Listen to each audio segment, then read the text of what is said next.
Welcome to this session. It's great to be here. My name is Varja Lipovsek. I'm the Director for Learning, Measurement and Evaluation here at Co-Impact. And in today's conversation series, we'll be talking about linking research and practice through the CEDAW Convention to advance women's rights. And I think most of us know that the CEDAW is the Convention on the Elimination of all forms of discrimination against women. It's an international treaty that was adopted in 1979 by the UN, and it's often described as the International Bill of Rights for Women. And we're joined today by Bronwyn Pithey from the Women's Legal Center in Cape Town, South Africa, and by Janani Shanthosh from the George Institute in Australia and also with the Australian Human Rights Institute. How do you see CEDAW? What does CEDAW do as a mechanism? Why is it a compelling mechanism to use it to address gender-based violence? So I think the first thing to say is that it is absolutely a compelling tool because the convention, the CEDAW Convention, is underpinned by a very sophisticated legal framework, and that really makes it different from other global goals that address gender equality. For example, the Sustainable Development Goals. With the SDGs, they're a fantastic tool for galvanizing support for gender equality and measuring the overall status of a problem, but often can fail to provide the data on the drivers of that problem. For example, measuring maternal mortality rates, but not being able to connect that to the lack of availability of emergency obstetric services, for example. So CEDAW is also compelling because it works in harmony with other global goals, for example, by providing those answers. So it's also compelling because it's multi-layered. It takes information and experiences from the government and civil society organisations, international organisations, and it uses all of that to hold governments account and help governments make change when it comes to gender-based violence.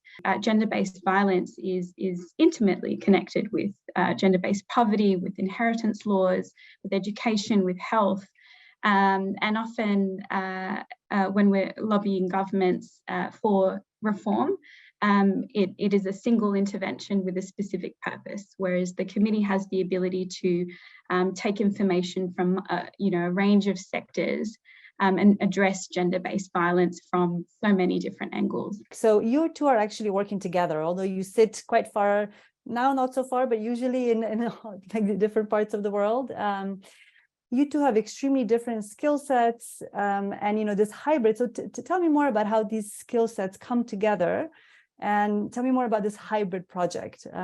This project really falls at the intersection of two very different areas. One is more traditional legal scholarship, and that's really about the legal norms and processes and institutions that are needed to create the conditions for people to enjoy healthy lives. And for example, that might mean investigating what exactly it means for governments to implement their human rights obligations, to take steps to realise these rights by all appropriate means. And typically it hasn't been the role of legal scholars to look into other practical questions around how laws are formulated, how they're implemented, resourced, what kind of impact that they've had on health and social outcomes.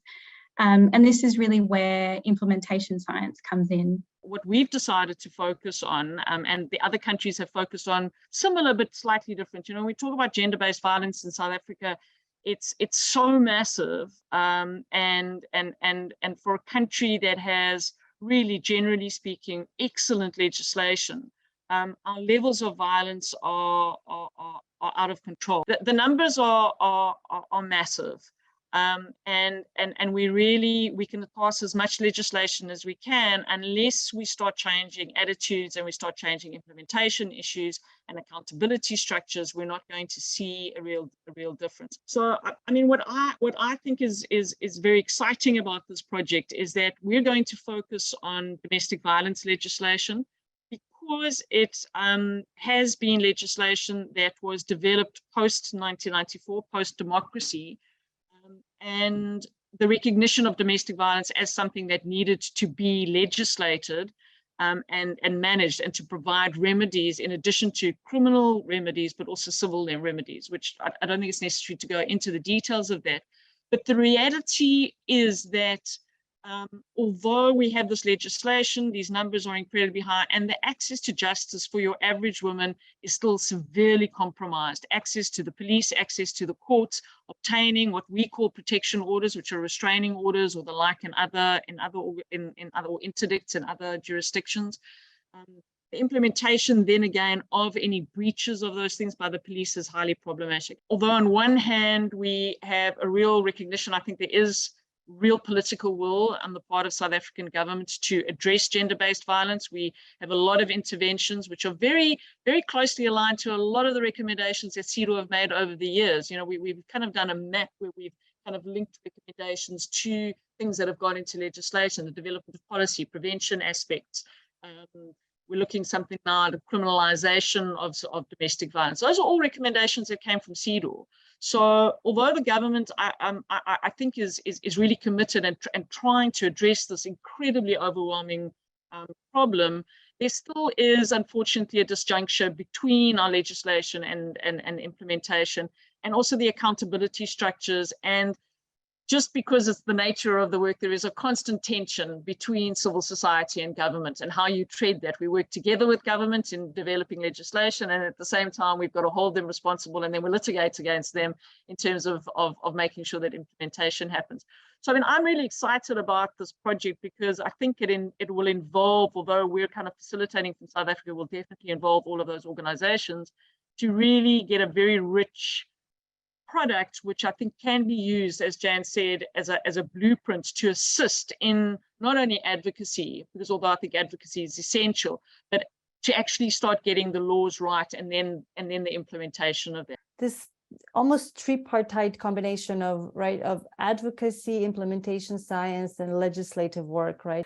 But I think we haven't talked so much about the advocacy component, and just wondering, can you bring that in a little bit in terms of how does that, both in terms of Jan, at the level at which you're looking at, how do you incorporate that lens, and then Bronwyn, I think you started to talk a little bit how important it is, but maybe just flesh out a little bit about how that works out for you as well. Let's go back to Jan first. Thanks.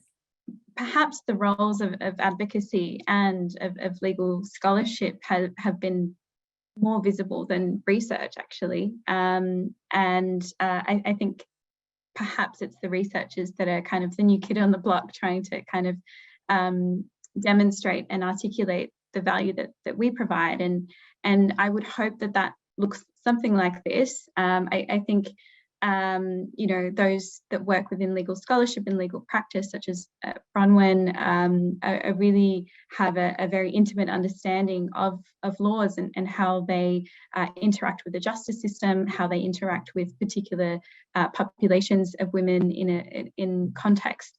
And I don't think this work can happen at all without that expertise. I think what I'd hope to provide from a research institute, particularly Bronwyn touched on, I guess, the huge amount of trust that is put in us as researchers in having the opportunity to go into a community and do this work in a way that's meaningful, that's ethical, that is truly in partnership and non-extractive. I would hope to really to benefit these two groups, both in legal practice and scholarship and advocacy, in providing and generating data that really these two groups don't have the resources and sometimes the skills to be able to generate. And so there are a variety of methods that we use that are qualitative, that involve interviews or surveys, or using quantitative data to measure what you know, the change that piece of legislation made to rates of gender-based violence. We're able to critically think about gaps in data, the quality of data that might be really boring to others, but perhaps really instrumental in making the difference for a CEDAW committee to be able to hold governments to account with data and figures and systematically collected information that really tells stories that are invisible. And I really sort of take into account the importance of very high level figures that the Sustainable Development Goals and others rely on. But I think taking a human rights based approach and working in partnership with organisations on the ground allows us to include often forgotten about and neglected groups that don't show up in those statistics, or at least we don't read about or see. So I think you know, working together, these three groups have a really sort of powerful opportunity to address gender-based violence in a way that couldn't be done with just one of those three groups working alone. With this particular project, I guess, what does success look like for you? I think you started to talk a little bit about actual use of the data and the application, but if you had to pick one or two things about if this happened as a result of this project, we would consider it success, and then in a sense of how do you see that little or big output connecting to the bigger picture of what needs to happen for women, right? I think what success would look like, first of all, is I'm really interested to hear from the other partners in terms of their experiences and how they may have addressed some of the issues that we have. And I think that's just kind of all over the world. It's a really nice way to learn from other jurisdictions how to address things that they may have gotten right and we're still struggling. So I think that's quite a nice in terms of a partnership. And that because the George Institute is sitting with so much information on CEDAW and has done so much research that we could benefit. So we have a kind of in terms of tapping into the previous research that has been done and in the current research that is being done. And I think that if we could get the CEDAW committee to, and I don't really want to see this as a criticism because I think the CEDAW committee is very stretched. And like Jan said right at the beginning, they have such a short turnaround time. But I think what would be a success is if we could assist in some way through this process to make recommendations to the committee how to improve their ways of interacting with both government and civil society in these countries in this project. I think that would be a massive success. Excellent. Thank you both so much. We're exactly at time. So with this, I'm just going to give you a big thank you for being part of this conversation. It's been super interesting. Each time I speak to both of you, I learn something new, and I wish that we could have this conversation last a few hours, not just 1 hour, and to be in person would be lovely. And thank you for everyone that has joined us today. We will circulate either in the chat or by email a link for a brief survey if you would like to give us feedback on this session. We would love to hear from you. And everyone have a wonderful afternoon. And thank you for joining today. Bronwyn and Jan, thank you so much. It's been great to have you. Thank you very much. Thank you so much. Take care.